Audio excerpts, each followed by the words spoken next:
आपका मेरे चैनल में स्वागत है। बच्चों, आज हम करने वाले हैं कक्षा छठी का पाठ 12वां रेणुका झील। इस पाठ में एक मित्र अपने दूसरे मित्र को पत्र लिखता है जिसमें वह रेणुका झील की विशेषताएं और अपनी यात्रा का उल्लेख करता है। तो चलो हम पाठ को शुरू करते हैं। चंडीगढ़, दिनांक।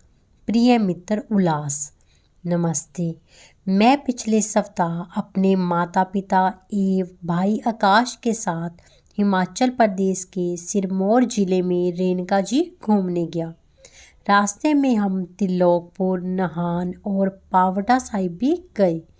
हम चंडीगढ़ अम्बाला सड़क से होते हुए काला अम्बा पहुँचे। वहाँ से 6 किलोमीटर की दूरी पर त्रिलोकपुर ग्राम में दिव्य शक्ति धाम महामाया श्री बाला सुंदरी जी के मंदिर गए। माता बाला सुंदरी जी को वैष्णो माता के बाल रूप में पूजा जाता है। इस मंदिर का निर्माण 16वीं शताब्दी में सिरमौर रियासत के तत्कालीन राजा प्रदीप प्रकाश ने करवाया था। फिर हमने यहाँ से 56 किलोमीटर दूर रेणुका जी की ओर प्रस्थान किया। मार्ग में नाहन शहर आया। हमने यहीं खाना खाया और कुछ समय के लिए शहर घूमने निकल पड़े। यह समुद्री सतह से 1933 मीटर ऊंचाई पर है। नाहन शहर को तालाबों का शहर कहा जाता है। बच्चों, तालाबों का शहर नाहन शहर को कहा जाता है। यहाँ के रानी ताल में सुबह की सैर हो सकती है और शाम को बोटिंग भी। अभी हम चहलकदमी कर ही रहे थे कि वर्षा आरंभ हो गई। हम गाड़ी में आ बैठे और रेणुका की ओर चल पड़े। पूरा रास्ता हरा भरा घुमावदार था। फिर एक लंबा सा पुल पार कर हम प्रकृति रमणीय रेणुका झील के पहलू में पहुँचे। सबसे पहले हमने वहीं स्थित हिमाचल पर्यटन निगम के होटल में 2 कमरे बुक करवाए। कमरों में सामान रख कुछ देर आराम किया। फिर हम तत्काल रेणुका झील की ओर घूमने चल पड़े। 3241 मीटर की रेणुका झील हिमाचल प्रदेश की सबसे बड़ी प्राकृतिक झील है। यह समुद्र तल से 672 मीटर ऊंचाई पर स्थित है। रेणुका यह विष्णु के अवतार तथा 21 बार पृथ्वी को क्षतियों से रहित करवाने वाले परशुराम जी की माता का नाम है। दंत कथा है कि परशुराम की माता रेणुका ने अपने पति ऋषि यमदग्नि के शाप के कारण एक झील का रूप धारण कर लिया था। रेणुका झील से कुछ आगे एक छोटा सा ताल है जिसे परशुराम ताल कहते हैं। यहाँ माता रेणुका एवं परशुराम जी के मंदिर विशेष है। यहाँ झील व ताल में मछली पकड़ना वर्जित है, अर्थात मना है, और मांसाहार करना भी। बच्चों के लिए यहाँ मिनी चिड़ियाघर है और दूसरा खास आकर्षण बब्बर शेर है। इस दुर्गम पहाड़ी स्थान में हर वर्ष नवंबर महीने में रेणुका का मेला रेणुका झील के किनारे आयोजित होता है। इस मेले में विभिन्न मंदिरों से शोभायमान मूर्तियां लाई जाती हैं। हजारों लोग उत्सव में भाग लेते हैं और झील में पुण्य स्नान करते हैं। लगभग 3 किलोमीटर के क्षेत्र में फैली इस झील की हमने पैदल परिक्रमा की। सूर्यास्त से पहले हमने मंदिरों में दर्शन किए और होटल में वापस आ गए और रात होटल में बिताई। प्रातः जल्दी ही जागकर हम तैयार हो गए। अब हमें रेणुका को छोड़कर घर की ओर प्रस्थान करना था। यहाँ से पावटा साहिब लगभग 35 किलोमीटर दूर था।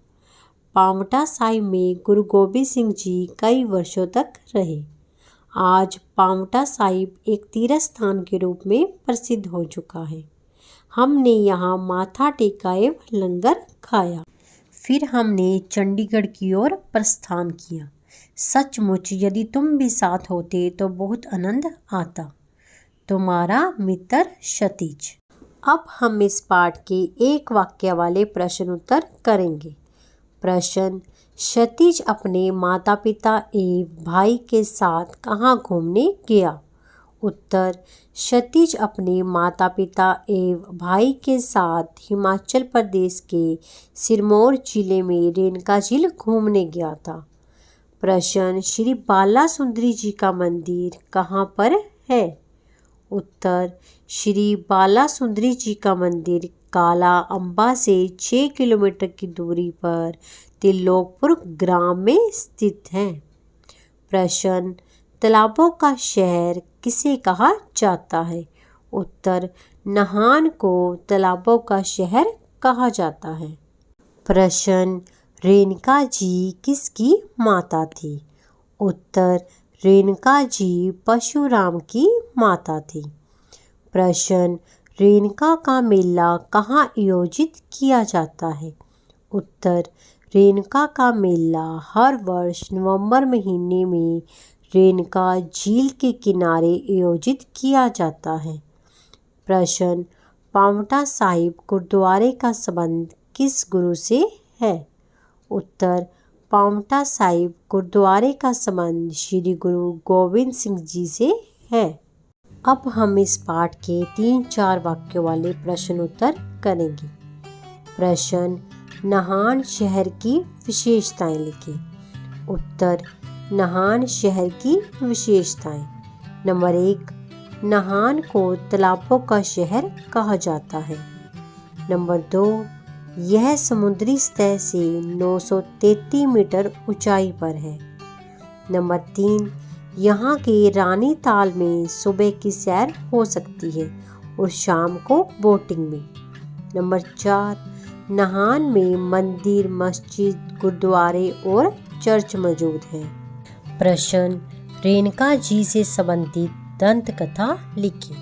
उत्तर, रेणुका जी से संबंधित दंत कथा है कि परशुराम की माता रेणुका ने अपने पति ऋषि यमदग्नि के शाप के कारण एक झील का रूप धारण कर लिया था। प्रश्न, रेणुका झील की विशेषताएं लिखिए।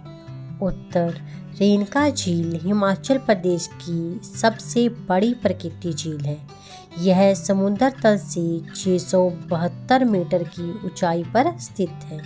यहाँ माता रेणुका एवं परशुराम जी के मंदिर विशेष है। हर वर्ष नवंबर के महीने में रेणुका झील के किनारे रेणुका का मेला आयोजित किया जाता है। प्रश्न, पांवटा साहिब गुरुद्वारे की जानकारी एकत्रित कर लिखिए। उत्तर, पांवटा साहिब गुरुद्वारा रेणुका झील से 35 किलोमीटर की दूरी पर है। यह एक ऐतिहासिक व धार्मिक स्थान है। यहाँ पर श्री गुरु गोबिंद सिंह जी कई वर्षों तक रहे। आज पांवटा साहिब एक तीर्थ स्थान के रूप में परिणत हो चुका है।